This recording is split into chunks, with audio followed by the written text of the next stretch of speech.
Mpenzi mtazamaji, karibu sana kwenye Sky Cable TV Kenya.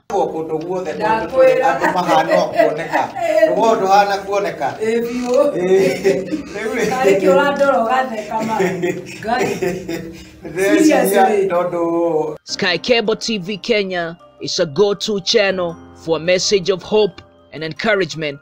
Mwathani arogoshwo haria hothe urajirorera ndiguku mitambo-ini ya Sky Cable TV ngithie na mbere na morutani ma kiugo kia Ngai.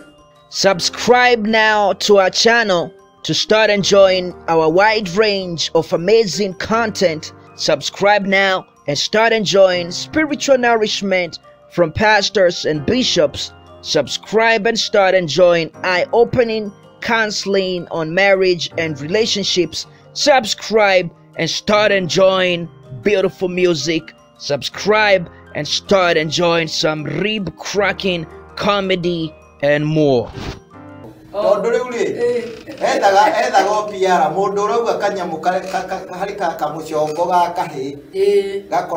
Supreme Court.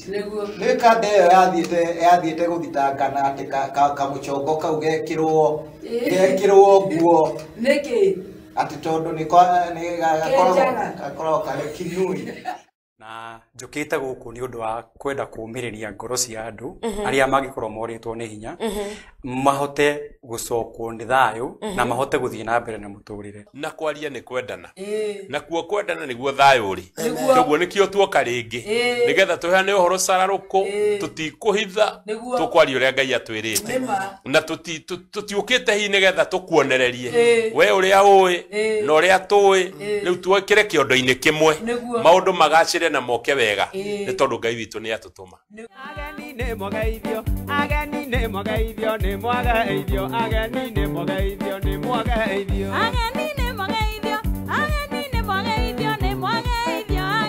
mogeithio ni mogeithio. We also offer the following services: wedding coverage, photography, videography, advertisement, production, branding and design, events coverage, and send-off coverage. And here is our contact info. Thanks for watching. Share this video and subscribe now to our channel.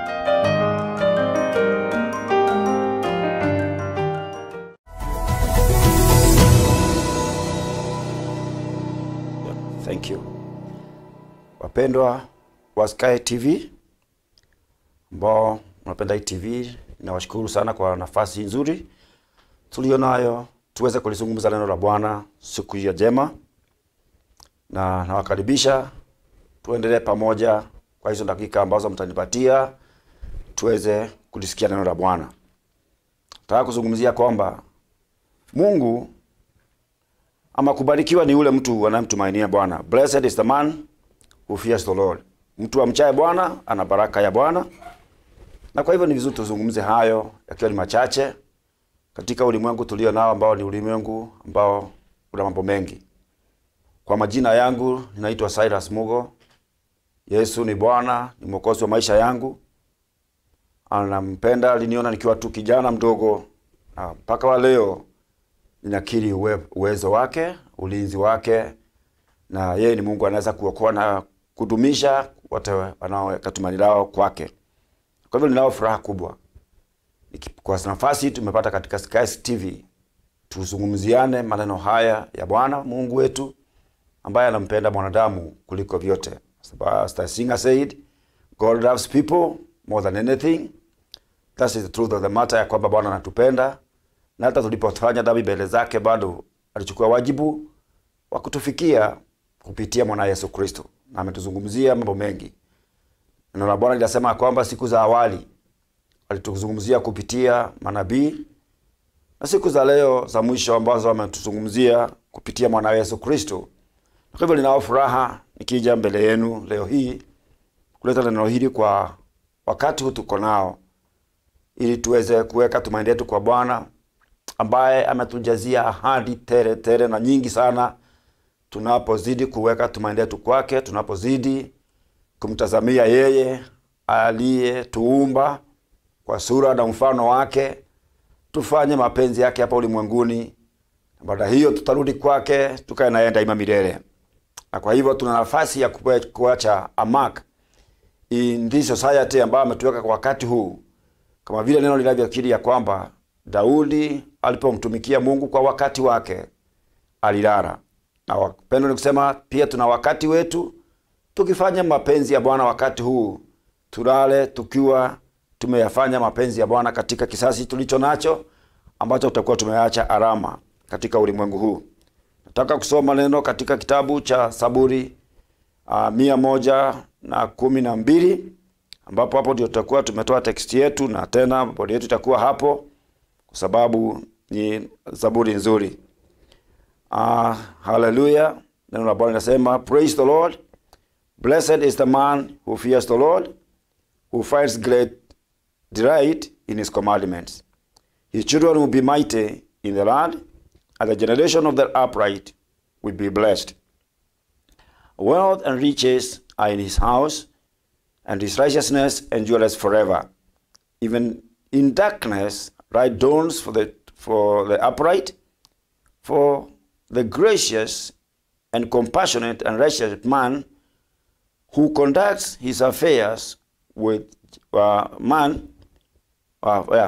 God will come to him who is generous and lead freely, who conducts his affairs with justice. Surely he will never be shaken. A righteous man will be remembered forever, and you have no fear of bad news. His heart is steadfast, trusting in the Lord, and his heart is secure. He will have no fear. In the end he will look and triumph on his foes. He has scattered abroad his gifts to the poor. His righteousness endures forever. His horn will be lifted on high in honor, and the wicked man will see and be vexed. He will gnash his teeth and waste away. The longings of the wicked will come to nothing. The psalmist anatuelezea mambo ambao ni ya baraka nyingi itakao kuja kwa yule mteule ambaye amchaye ewe Bwana. The fear ambao tunasema hapa sio fear kama ile ilimpata Adam wakati wa kwanza alipokuwa anaishi katika shamba la Edeni na Mungu anamtembelea kila wakati. Kulikuwa na sheria asile tunda katika lilokuwa katika mtu wa katikati, kwa sababu akila atakufa. Na aliposhawishiwa na adui Shetani na kala lile tunda, alipomsikia Mungu anakuja wakati of the cool of the day, yeye alijificha kwa sababu angevumilia kuona sura ya Mungu, kwa sababu amefanya makosa. Dhambi inatufanya kumuogopa Mungu. Hatuwezi kukaribia kwake kwa sababu yeye ni mtakatifu, na hatuwezi kusimama imara tukiwa na dhambi. Kuna hiyo guilt ambayo ni nyingi sana, inakufanya kuondoka mbele zake aliye mwema kwako, na umeamua kumtenda maovu ama kwenda kinyume na maagano ambayo mlio nayo. Na kwa hivyo Eve aliona shida kwa na mke wake Adam, akiwa na mke wake Eve, na wakajificha uso wa Bwana, na mambo ikawa ni hivyo. Na kwa hivyo ninaona kwamba huyu mtu ambaye amebarikiwa ama atabarikiwa amchaye Bwana, neno la Bwana linatuambia kwamba he finds great delight in his command. Kwa hivyo anapenda sheria ya Bwana na anaifuatilia kwa makini, kwa sababu anampenda Mungu. Bwana Yesu akasema, kama unanipenda utatii sheria yangu. Sheria ni nzuri, lakini kwa mtazamo wa watu wengi sheria si nzuri, kwa sababu ni kusema kuna mambo utakikani kufanya na kuna mambo unatakana kufanya. Na mara nyingi watu wanaona sheria ya Bwana ikiwa oppressive. Sheria yote popote, kazini, nyumbani, na hata kwa Mungu, sheria inaonekana kama ni oppressive. Na kwa hivyo nafikiri ndio ilikuwa ni shida kwa watu kutii sheria kwa kikamilifu, kwa sababu wanaona inawanyima haki ya mambo mengi, na kwa sababu watu haisomi vizuri. Kunaonekana kama kuna mtu akona hapa juu ya maisha yako na anataka kukucontrol, na kwa hivyo people don't like to be controlled, they like freedom. Na hiyo freedom wanaotaka nayo Mungu hawezi kufanya nayo, na kwa hivyo hata kutoka mwanzo alipatia mtu sheria afuate. Na kila sheria mimi naamini kwamba iko na maadili mema. Kwa Mungu ikitoka sheria inamaanisha the best of us kwa maisha yetu. Ili maisha yetu ishi maisha ambao haina regrets. Haina maisha ambao haina uchungu. Maisha ambao inaleta amani kati yetu na Mungu. Na kwa hivyo kila mara tunapotii sheria ya Bwana kuna furaha. Wakati umevunja sheria kuna mambo ambao unasikia ndani yako kuna mambo si sawa. Unasikia kwamba hauna breakthrough katika maisha kwa sababu umefanya mambo kinyume na makusudi ya Mungu. Najua kwamba kuna wakati utakuwa unasikia kama hakuna shida depending na environment yenye ulio ambao unaishi. Ukilelewa na watu na mafundisho mengine unaweza kupata uhuru wa dhamiri yako, kwa sababu itategemea na kile ambacho umefundishwa, na kwa hivyo wakati unakifanya unaona kama unafanya mambo sawa. Lakini kama ni neno la Mungu ama ni sheria ya Mungu ambao watu wanaona kama ni kinyume ama ni suppressing, nataka kusema ya kwamba sheria ya Mungu ni safi na ni takatifu, na hakuna kitu kinatoka kinywani cha Mungu kikiwa si kisafi. Ingawa mwanadamu alishindwa na kulinda hiyo sheria, na Mungu akamletea neema ambayo mtu anafaa kuishi nayo. Na Biblia inasema kwamba Yesu alikuja na neema na sheria na alikuja kwa neema. Na kwa hivyo kwa kizazi tulicho nacho cha Wakristo tunaishi katika kizazi ambazo tunasema ni cha neema ya Mungu, ambao kuna throne of God to approach, kupata neema ya kutosha kutusaidia wakati kuna mambo mengi. Neema ya Bwana ni uwezo wa Mungu ambao unaotusaidia in the actions yenye tuweze kufanya in the natural, tunaweza kufanya vizuri neema ya Bwana inapokuwa pamoja nasi. Na nikusema wakati huu tuko na that grace ambao ni neema ya Bwana, tunaweza kuwa na nafasi nzuri ya kumtii Mungu vizuri kuliko mwanzo, kwa sababu neema yake inatusaidia. Na kwa hivyo wapendwa, siku ya leo nikitaka kusema the blessed yenye tunazungumza ni kusema blessed means increase. It is his presence that increases in our lives. Ni kusema wakati tunaoshirika mzuri na Bwana, ni kusema we have a fellowship with him. The fellowship with the Father increases the presence ya Mungu maishani mwetu. Na kuna hivyo tunapoishi kwa Bwana katika hali hii, hatuishi hali ya kujisukumilia kwa Bwana ama kungangana sana kwa Bwana, kwa sababu kuna neema ambao inakuweko kutusaidia wakati kama huo. Na kwa hivyo mambo ambao inaonekana kama ni magumu sana, kuna neema ya kutusaidia kuyapitia mambo haya kwa furaha na kwa shangwe na kwa ukamilifu wa mambo, kwa sababu Mungu ni msaada wetu wakati tunamhitaji. Na nikusema hata kama ni milima tunakwea milima mikubwa, kunayo neema ya Bwana inayotusaidia kukwea milima mizito. Kama ni wakati wa majaribio, kuna neema ya Bwana itusaidia kusema la kwa mambo yote yasiyompendeza Bwana na yasiyomheshimisha Bwana katika jambo lolote. Na kwa hivyo kwa urahisi tunaweza kusema la na tunasimama na mambo inakuwa ni hivyo. Kwa hivyo wapendwa, ni vizuri kusherekea jambo kama hili kwamba kunao neema. Kwa hivyo neema ya Bwana ama presence ya Mungu ikiongezeka katika maisha yetu, ni kusema kuna urahisi mzuri wa kuyatekeleza mapenzi ya Bwana. Tunapomheshimu Bwana, tuna acknowledge, when we honor him, we acknowledge how he is increasing his goodness in our lives. Ni kusema kweli ya kwamba tunapo acknowledge kwamba Bwana ndiye Mungu wetu, ndiye mtawala wetu, na tumepeana maisha yetu kwake, ni kusema tunaongezeka. Na ni kusema uwepo wake unazidi kuongezeka maishani mwetu, na tuna acknowledge kwamba yeye ndiye amefanya hivyo. Na kwa hivyo tunafurahia kusikia kutokana kwake, tunafurahia kuyatenda mapenzi yake, tunafurahia kutembea na njia yake. Na kwa hivyo tunapofanya hivyo, tunaweza kuishi maisha yetu. For us to live fully, a life that is full, we must depend on the presence of God. Uwepo wa Bwana unatusaidia kuishi maisha yetu kwa ukamilifu mbele za Bwana, maisha ambao inaridhisha na maisha ambao inafurahisha. Na kwa hivyo hakuna mambo kama ya regret, kwa sababu tumejionea ukuu wake, baraka zake maishani, na tunao ushuhuda kwamba Bwana ni mwema. Kama yule mwimbaji anasema Jooni muone Bwana ni mwema. Nimeona ukuu wa Bwana, nimeona uwezo wa Bwana, nimeona msaada wa Bwana katika mambo mengine ambayo ni magumu sana singeweza kustahimili, lakini Bwana ameingilia kati na nimeona msaada wake, nimeona uficho wake mzuri na nazidi kufurahia huyu Bwana. Sheria ya Bwana kwa wengi ni kama nimesema, ni kwamba ni jambo ambalo ni oppressive. Watu wanaona kama wamenyimwa haki, wamenyimwa nafasi ya kujiexpress vile walivyo, na kwa hivyo wanachukua mwelekeo tofauti, wanafanya mambo kwa njia ambao wataonekana kwamba kwa kizazi hiki wao ni watu wa maana, ama ni watu ambao wanafikiria, ni watu ambao walipo, na kwa hivyo sio watu ambao ni kama wamesubaa, ni kama watu ambao wanaweza kuarticulate mambo kwa njia iliyo sawa sawa.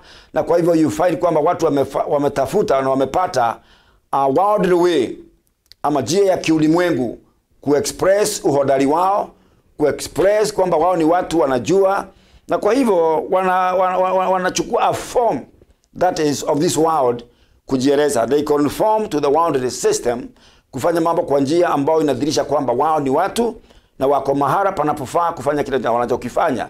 Na that is why wanaangalia mambo kwa mtazamo wa kiulimwengu, because there is that aspect. Vile tunavyoangalia mambo, we have the godly way, na kuna njia ya kiulimwengu.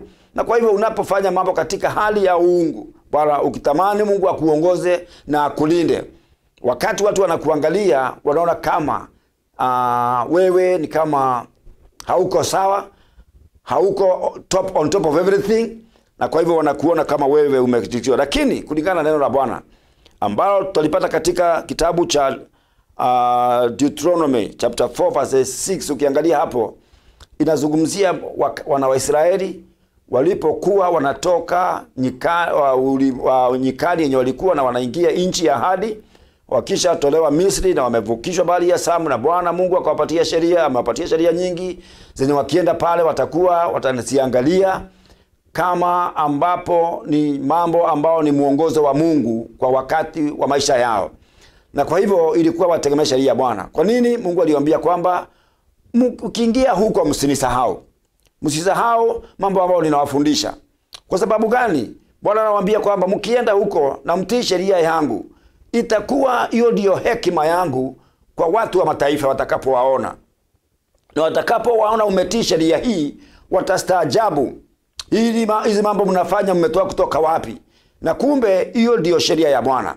Na kwa hivyo inasema nikusema ya kwamba kulingana na neno la Bwana, sheria ya Mungu ni hekima kubwa kuliko maadui. Hekima ya Bwana ni hekima kubwa. Sheria ya Bwana ni hekima ambayo inazidi ujuzi wa adui. Na kwa hivyo maadui wenye watakuwa wamepata pale na waone wakitenda mapenzi ya Bwana, wataona kwamba God is wise, kwa sababu hii ni taifa ambalo lina hekima kubwa, lina ujuzi mkubwa, lina ufahamu mkubwa, na linatenda mambo kwa njia ya ustadi. Na ni kwa nini? Ni kwa sababu wanatii sheria ya Bwana. Na kwa hivyo Bwana anawaambia mkitenda sheria yangu, itakuwa niyo hekima kwenu kwa mataifa yenye atakuwa amewazingira. Na kwa hivyo wapendwa, ningetaka kusema kwamba sheria ya Bwana is not oppressive. Sheria ya Bwana haijatunyima haki. Kwa sababu Bwana mambo ambayo ametuambia tusifanye, they don't amount ya kwamba ina prove kwamba we are wise ama kutufinyilia. Inaamua kwamba tunatembea na ushirika na Mungu. Na hiyo fellowship with God ndio tunapofanya mapenzi yake, maagizo ambayo ametuambia, pendeni adui zenu, mwishi katika kunipenda mimi peke yangu na sio mwingine. Hiyo ni kusema ni kwamba tunatembea katika njia iliyo sawa sawa. Yesu amedhibitisha hiyo na kusema kwamba if you love me, you shall obey me. You shall love your neighbors with all your heart. You shall love God with all your heart, as much as you shall love the neighbors with all your heart.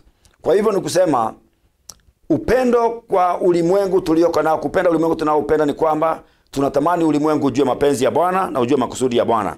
Kwa hivyo in short form nataka kusema it is wiser to us kuishi maisha ya kutii sheria kuliko kutii sheria ya ulimwengu huu. Na kwa hivyo wapendwa, tupitie tu mambo machache ambao nimeweka hapa. Mtu muovu anatafuta uovu kila siku. Na mtu ambaye atembei katika sheria ya Bwana, huyo ndi mtu muovu. Hakuna watu aina tatu. Kuna watu wanaotii sheria ya Bwana, kuna watu ambao tii sheria ya Bwana, kuna watu wa mchao Bwana, watu wasio mcha Mungu. Na kwa hivyo inakuwa ni kazi ni kitadi kati ya watu wadhalimu, watu waovu na watu watakatifu. Watakatifu ni watu ambao wanatembea na Bwana. Watu wasio watakatifu ni watu wasiotii sheria ya Bwana, wasioionea mahali katika mioyo yao, na kwa hivyo wanaolive maisha yao vile tu wanaona inafaa kuishi. Na nikusema they've been taken by the world and they are controlled by the world systems, kufanya mambo ambao haimpendezi Bwana. Na nikusema ni kwamba wanaharibu maisha yao badala ya kuitengeneza maisha yao. Na kwa hivyo ningesema kwamba mtu ambaye ni mtu muovu ni mtu ambaye ameamua kujiongoza katika maisha haya. Ni mtu ameamua kufanya mambo vile anavyoona yeye mwenyewe, kwa maoni yake anaona inastahili kufanywa, ama anafanya na influence ya marafiki wake wenye hawamtii Mungu, kwa sababu hiyo influence inachukua watu wa Mungu sana katika company. Ukiangalia in Psalms chapter 1 inatuambia watu ambao hatufai kutembea na wao, ambao don't walk in the counsel of the ungodly, sit of the scornful. Hawa ukitembea na wao utapata kwamba maisha yako imeregea na haumtii Mungu, kwa sababu unataka kuwafurahisha wao na mawazo yao ni maovu, nia zao ni mbovu, na ushawishi wao ni muovu. Na unapata watu wengi wanaingia katika ushawishi huo na wanaishi maisha yao mbali na mapenzi ya Mungu. A good man shall have a settled spirit, and it's the endeavor of every true believer to keep their mind stayed in God, to keep them calm and undisturbed. Yuni kusema mtu wa Mungu ambaye anampenda Mungu ni mtu mwema. Na kwa hivyo anaweka mawazo yake, moyo wake ukiwa kwa Bwana kila wakati. Ulimwenguni usio kwetu, sisi ni wasafiri, tunaenda mahali ambapo Bwana ametuandalia. Yesu akasema penye nipo mtakuwepo. I go to my Father to prepare your place. Kwa hivyo alienda kutuandalia makao, na atakapokamilika atakisema atakuja kutuchukua ili mahali alipo tuweko. Kwa hivyo tunajua sisi ni wageni na ni wasafiri ulimwenguni huu. Nikisema sisi nasema wao wanamwamini Bwana, ambao wanamcha Mungu. Bwana Yesu ameenda kutuandalia makao. Na sisi ambao tumepeana maisha yake kwake, wetu kwake, atuongoze na atulinde. Tumepeana maisha yake kwake Bwana. Na tunaishi na furaha tukijua kwamba Bwana alienda kutuandalia makao, na atakapokamilika atakuja kutuchukua. Kwa hivyo tumekubali sheria yake, kwa sababu kwetu sio oppressive. Hiyo ndio furaha, ndio amani, ndio ukamilifu wetu, ndio success kwa maisha yetu. Na kwa hivyo tunapofanya mapenzi ya Bwana tunafanya kwa furaha, tukishangilia ufalme huu ambao ni ufalme tunajua ndio utakayotawala ulimwengu. Because at the end of the day all the nations of the world shall be nations of Jesus Christ. He atawala, atarule over them kabisa. Na kwa hivyo tunajua tunakuja kutawala ulimwenguni huu pamoja na Bwana Yesu. Kwa hivyo tuna furaha.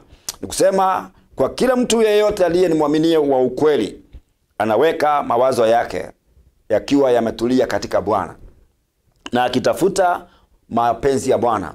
Unajua ya kwamba Bwana anafanya kazi kubwa mioyoni mwetu, akitusihi kwamba let us not be conformed into the worldliness that is in this world. Na kwa hivyo tuwe conformed kwa mambo ambao ni ya uungu, ambao ndio mapenzi yake. Wakati tunaachilia mawazo yetu kuongozwa na mambo ya ulimwengu, ni kusema tunaishi maisha ile ya kawaida ya mtu mwenye dhambi, ambao anapendelea mambo ya ulimwengu huu, ambao ni mambo ambao ni kinyume na yale mapenzi ya Bwana. Kwa hivyo corruption of the day is an order, na mambo ambao ni ya usinifu ni mambo ya kawaida, mambo ambao ni ya ibada ya sanamu ni ya kawaida kwake. Lakini sisi tumeamua kwamba tutamtii Bwana Mungu, kwa sababu tuna macho yetu inaangalia mbali kwenye Bwana ameweka. Kwa hivyo tunaweka macho yetu ikiwa stayed on God, kwa sababu in him tunaweza kupata ule calmness ya maisha vizuri.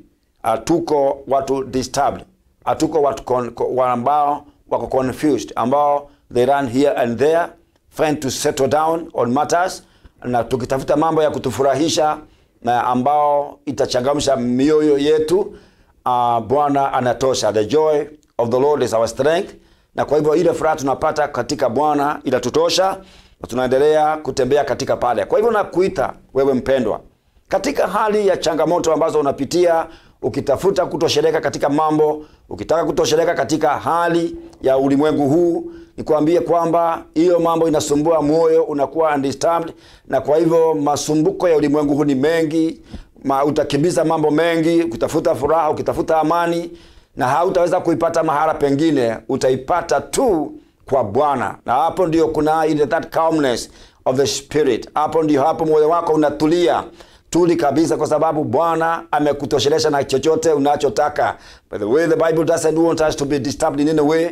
Anasema don't be troubled of anything, but in all things by prayer and supplication let your request be known unto God. Anataka umjulishe juu ya maisha yako na mahitaji ya maisha yako, umpatie, atakubebea. Come unto me all you that are heavy laden and I'll give you rest. Hiyo ni wazo la Bwana ambao umetuita kwetu, ambao watu wako troubled in this life, wako burdened na mizigo ya ulimwengu. Mioyo yao ni mizito, kazini hawana amani, nyumbani kwao hawana amani, kila mahali wanapoenda hakuna amani. Bwana anatuita ambao anaitana kwa wote ambao wamelemewa na mizigo mizito, waende kwake, atawatua mizigo. Anatuita kwamba John kwangu, come to me, come and eat and drink. Anataka tuje na tule neno lake, na tuje kutokana na Roho wake Mtakatifu, na pale tunapata amani na utulivu. Kwa hivyo kama unataka calmness of your spirit, come unto the Lord, na utakuwa disturbed. Utaishi maisha ambao ni ya furaha na maisha ambao ni amani.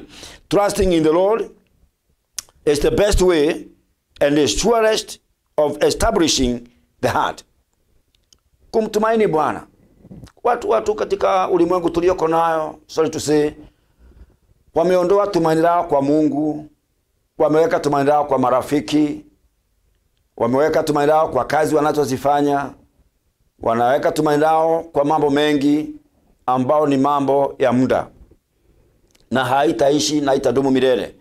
Na kwa hivyo wanasumbuka na mambo mengi, kumwatch the world that we are in now, kucompete na ulimwengu ama kushindana na ulimwengu tulioko ndani yake, ndio watu wasikie wako sawa, wako na raha. They are that high level of competition, what they are competing with one another to achieve the best they can achieve in this life in the shortest time possible, kwa sababu wanajua muda ni mfupi.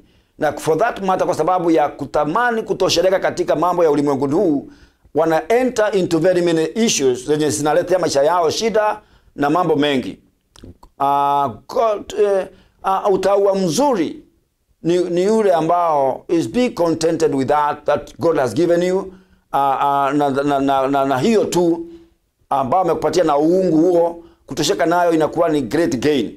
Na kwa hivyo wapendwa, sio katika wingi wa mambo tunapata kustareheka, sio katika wingi wa pesa watu wanaweza kusikia vizuri, sio kujenga nyumba nyingi ambazo zitapatia watu furaha, sio katika kuwa na mambo makubwa ambao inaonekana kama ni makubwa ulimwenguni huu, ambao inastew maisha yako na inakuweka kwamba you are established in God, na kwamba you are established in this world. Hiyo sio inakupatia furaha.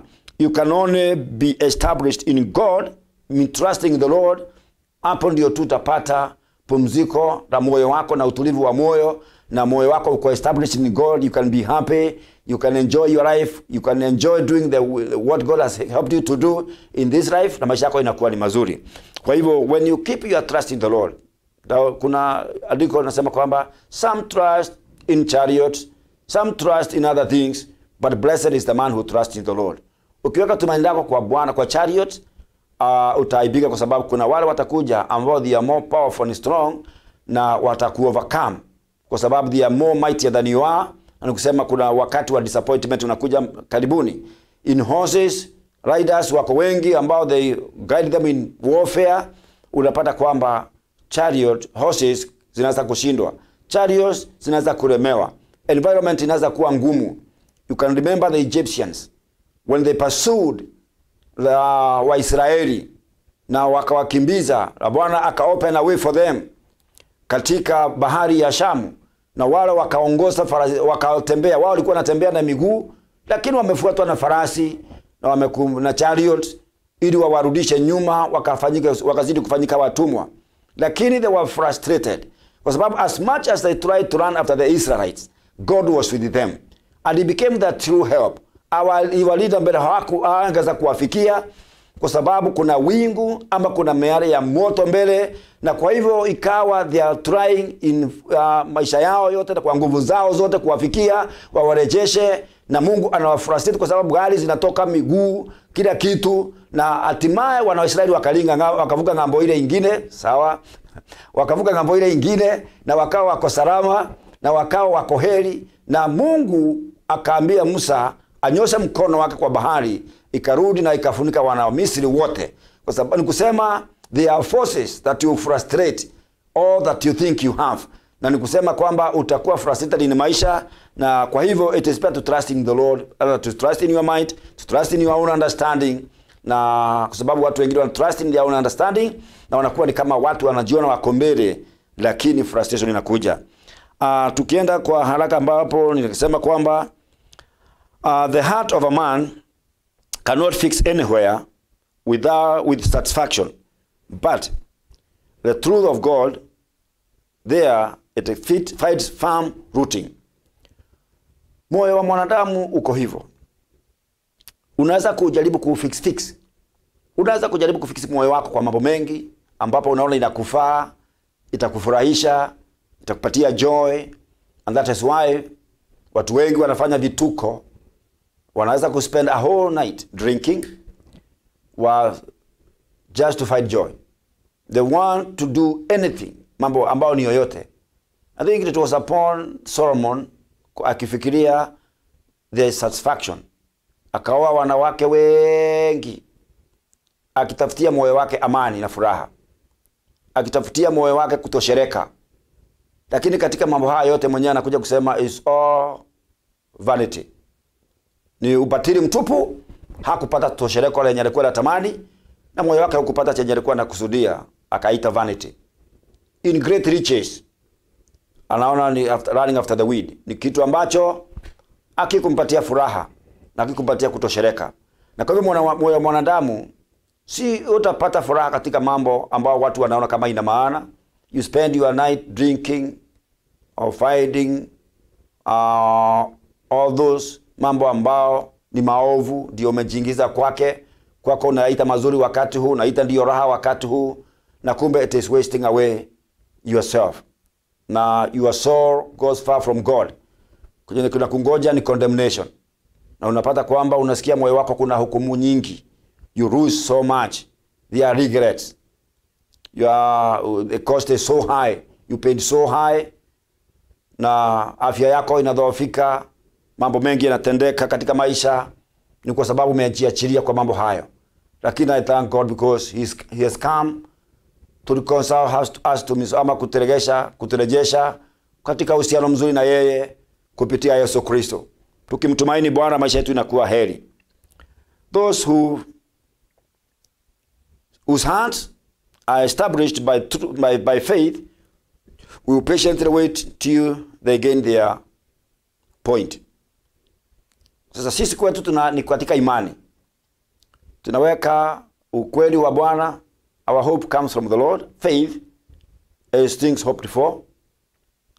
Hope is that high expectations yenye tuko nayo katika mambo ambayo Mungu ametuahidi. Na tunapofuata sheria yake tunafuata kwa sababu Mungu wetu ni wa kuaminika.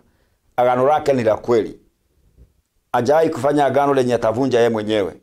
Mara nyingi wanadamu wamevunja agano. Mungu ametimiza kwao lakini wamevunja. Mungu anaahidi wana Israeli atawafikisha nchi ya ahadi. Ingawa ilichukua muda mrefu, aliwafikisha.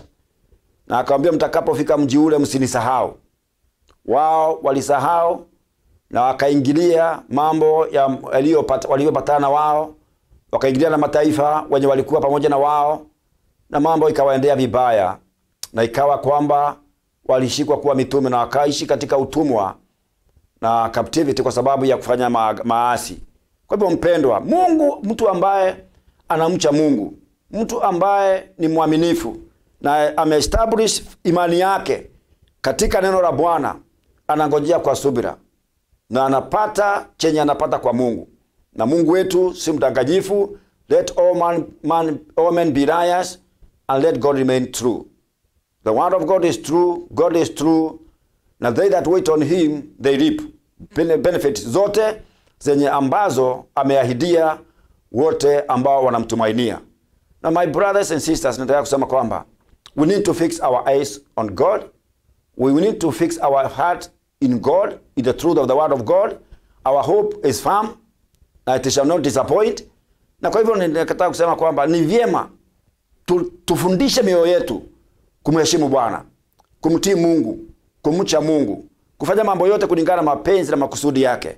Na maisha yetu haitakuwa bure, itakuwa ni maisha ya baraka nyingi. The Bible declares, as it declares, kwamba watu hawa ambao wanatii sheria ya Bwana, watoto wao, their children, shall be mighty in the land. In addition to the same, inasema kwamba the generation of the upright will be blessed. Biblia inasema kwamba wealth and riches are in his home, and his righteousness endures forever. Huyu ni mtu mwenye kuisha kwake hakuko, maisha yake iko salama katika ulinzi wa Bwana, uzao wake umebarikiwa na utakuwa wakuu katika nchi. These are blessings of the righteous. Brethren, we need to give ourselves for them, na tuambie Bwana atusaidie kwa neema yake kumtii Bwana, kwa sababu tuna haja na kizazi ambacho Bwana ametupatia. Watoto wetu, watoto wa watoto wetu, tunawatakia baraka na heri. Watazipata tu kwa sababu tumeamua kuishi na ushirika mzuri na Mungu, kumheshimu Mungu wetu maishani yetu yote, kuyafanya mapenzi yake kila wakati, kumtii Mungu kwa njia zozote zile. Na kwa sababu kunao neema, wapendwa, ni heri kumcha Mungu, ni heri kumcha Mungu kuliko kuwa na mambo makubwa ya ulimwenguni huu, kwa sababu kizazi kinahifadhiwa na Mungu. Bwana ndiye ana uwezo wa kuhifadhi kizazi, sio sisi. Sio utajiri wenye wanaachiwa na utajiri wa corruption na mambo mengi. Hiyo sio njia. Njia ni kumcha Mungu na Bwana ataleta mengine. Tukiishi katika kumcha Mungu, Biblia inasema kwamba utajiri na mali itakuwa ni kitu ambacho kiko katika nyumbani mwetu. The Bible declares hata when darkness comes, kuna wakati, kuna shida, kuna matatizo, unaona ni kama hautatoboa, lakini Bwana anasema in that kind of darkness light will dawn for the upright. Ni kusema kutakuwa na nuru katika giza. Daudi anasema hata alipopitia bonde lenye uvuli wa mauti, Bwana ni msaada wake. Kwa hivyo ijalishi mambo ambayo itatukia, ambao italetwa mawimbi na adui, ndio tukane neno hili ama tukane imani yetu, tutashikilia kwa sababu kuna neema wakati inayotusaidia kusema na kwa mambo yote, na kusema palipo Bwana kuna amani, kuna furaha, kuna utulivu. Na kwa hivyo ninasihi wapendwa, tudumu katika Bwana na tuanusuru visasi na tuanusuru maisha yetu, kama vile Paulo akimwongelesha Timotheo alimwambia alinde imani na awe na sound doctrine, kwa sababu atalinda maisha ya wale wanamsikiliza na atalinda maisha yake. Kwa hivyo tuna kizazi kinachotutazama, hata wao waovu ambao wako katika ulimwenguni huu, ambao wanataka kutujaribu kuingia katika shida, bado wanatutazama, na mwisho wa kila jambo wataona chenye Mungu anafanya. Anasema hivi, anasema but for the gracious, compassionate and the righteous man, God will come to him who is generous and lends freely. That is how it is. May God bless us as we continue to fix our eyes on God, to fix our hearts penye inastahili, na maisha itakuwa ni mazuri, itakuwa ni baraka tele. Maisha yetu itakuwa na amani na itakuwa na furaha. Tunapotazama hizo ni kusema kwamba this righteous man surely will never be shaken. Atakuwa na jambo ambao sababu amedhibitika katika Bwana, hata tishwa na mambo yenye inatendeka. Atakuwa mtu mzuri. A righteous man will be remembered forever. Hata saulika milele. Tunazidi kuwakumbuka Daudi, tunakumbuka Samueli, tunakumbuka watu watakatifu wa Bwana, kwa sababu waliishi maisha mazuri, waliishi maisha ambao tunakumbuka kina Petro, kina Paul, wadishi wa neno la Bwana kwa sababu wameishi maisha mazuri. Mpendwa, hautasaulika kamwe kama utaishi kumtii Bwana. Neno linakisidi kusema ya kwamba he will have no fear of bad news. His heart is steadfast, trusting in the Lord. Habari baya italetwa, habari kambaya kama tulizo nazo, kuna corona, kuna nini, kuna mambo imeteteleka, kuna mambo inataka kutendwa, hataogopa kwa sababu ako steadfast, trusting the Lord, na kwa hivyo maisha yake iko sawa, ako na ulinzi wa kutosha kwa sababu kuna yule Mungu ambaye ameweka moyo wake imara. His heart is secure. We have no fear. In the end, we look in triumph over his foes. He has scattered abroad, and his gifts to the poor, his righteousness endures forever. And his own horn will be lifted high in honor. Huyu mtu ana wasiwasi, analendi kwa maskini, kwa wale ambao wanataka msaada wanasaidia, kwa moyo safi, kwa furaha na kwa amani. Chenye anafanya hivyo amepata kwa Bwana, anapeana na ukalimu, anapanda asubuhi, jioni, hajali majira kwa sababu anajua Bwana ndiye anayebariki, akopeaye maskini, anakumkopesha Bwana Mungu, na kwa hivyo hata kosa. Na kwa hivyo nikusema atakuwa established fully na maisha yake itakuwa heri. Ingawa mambo itakuwa mengine, atainuka na atang'aa na adui zake wataona. What does the Bible say? Atainuliwa, ufalme wake utadumu milele, na yeye hata haibika kamwe. Nasema Biblia inasema kwamba wenye dhambi, the wicked man, will see it, he will be vexed. Atasikia vibaya na moyo wake utasononeka kwa sababu ameona mteule ameinuka, na ameona amewaste maisha yake yote na hakuna kitu ametoka nacho. Chenye alifikiria ni furaha, haikufanyika kufuraha. Chenye alifikiria ni amani, haikutokea amani. Watoto wake alifikiria wataishi vizuri, aliwaachia utajiri na mambo mengi, wameharibu yote. Na kwa hivyo the Bible says he stores all this for the righteous. Kwa sababu watoto wake kama hakuwafundisha maadili ya Bwana, ni kusema watainuka kuharibu chenye alitafuta kwa bidii, chenye alinyang'anya wengine awekee watoto wake. Atapata kuona kwamba hakikuishia vizuri na uzao wake haukuleta mazao aliyetumainia utaleta, na chenye alikuwa anafikiria amejiwekea estate itaishi kuwa, itabaki sio kuwa hivyo. Itakuwa kama tajiri aliyekuwa katika ng'ambo hii akiangalia Lazaro kifuani mwa Ibrahimu, analilia ndugu zake, na yeye atakuwa ni hivyo. Biblia inasema kwamba the wicked man will see and will be vexed, he will gnash his teeth and waste away, the longings of the wicked shall come to nothing. Hivyo ndio Biblia inasema, na huo ndio ukweli. Ataishia na mshangao, na mwenye haki ataishi kwa furaha, ataishi kwa amani, ataishi kwa utulivu. Uzao wake utabarikiwa na tutazidi kufurahia daima milele kwa sababu ya kumwamini Bwana. Kwa hivyo kumwamini Bwana kuna faida nyingi, kuna furaha nyingi na kuna amani tele. Wapendwa wa Bwana, kumwishia Bwana sio bure. Biblia inasema Bwana atadhihirisha wamtumikiao kwa ukweli na wasio mtumikia Bwana. Kwa hivyo tusitumikie Bwana tukiwa na manunguniko, tusimtumikie Bwana tukiwa na regrets, tutumtumikie Bwana tukiona kama yeye ni haramu. Sheria ya Bwana sio mzigo kwetu, ni furaha, ni amani, ni hekima. Na kwa hivyo sheria ya Bwana inathibitisha kwamba wewe ni uko mbele ya adui zako, kwa sababu wanapofikiria wewe umelemewa, hapo ndio Bwana amekupata na atakuinua. May God bless you so much deeply. Na anapotusaidia kuyafanya mapenzi yake, anapotusaidia kufanya, tunapolilia neema, Biblia inasema karibia kiti cha Bwana cha neema, upate neema ya kukutosha wakati ubao utakapokuja. Na kwa hivyo wakati mambo ina mawimbi ya ulimwengu inaletwa, Biblia inatuagiza kwamba tukaribie kiti cha neema. Tutapata neema ya kutuongoza, tutapata neema ya kutusaidia kusema la kwa maovu, na kutusaidia kufanya yenye Bwana anataka tuyafanye. Na kwa hivyo tutaishi na ushirika mzuri na Mungu, tukifurahia rehema zake, neema yake na ukuu wake na baraka zake zenye ahidi na ahadi zake tele zenye ameahidi watu wake katika agano hili jipya. Magano yetu iko katika Kristo Yesu, aliyefanyika kila kitu kwa ajili yetu, aliyefanyika baraka yetu, ambaye hataki tusumbuke. Anasema njooni kwangu msumbukao na nitampatia pumziko.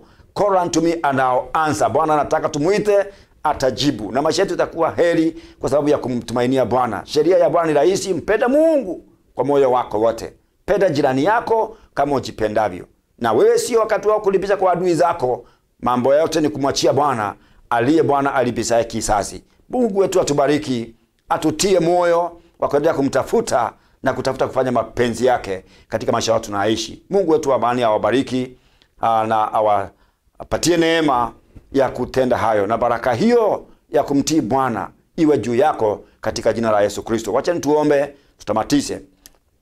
Mungu wetu, Baba wa upendo, Baba wetu Bwana wetu Yesu Kristo, ninakuomba neema yako iwe pamoja nasi ili utusaidie katika mioyoni mwetu kujihoji ewe Bwana, kujifundisha kuyatii mapenzi na makusudi yako, kujifundisha Bwana kunena mambo ambayo umenena ewe Mfalme, kujifundisha Bwana neno lako Mfalme mwema likae ndani yetu kwa wingi.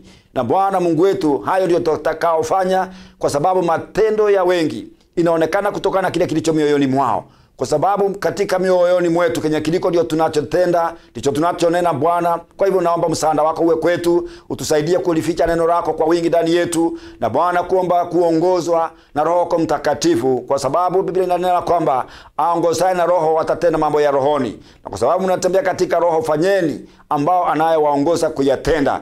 Bwana fungua mawazo yetu kukufuata kwa dhati katika yote ambao tunatamani kutenda, na maisha yetu hiyo ni maisha ya baraka, na kizazi ambacho kinakuja nyuma yetu kiishi maisha ya baraka, kwa sababu amejifundisha mengi kupitia maisha yetu. Pokea sifa na utukufu Bwana. Tujalie haya yote kwa rehema na neema yako, na ni katika jina la Yesu ninaomba na kuamini. Tuseme amen. Tuseme amen.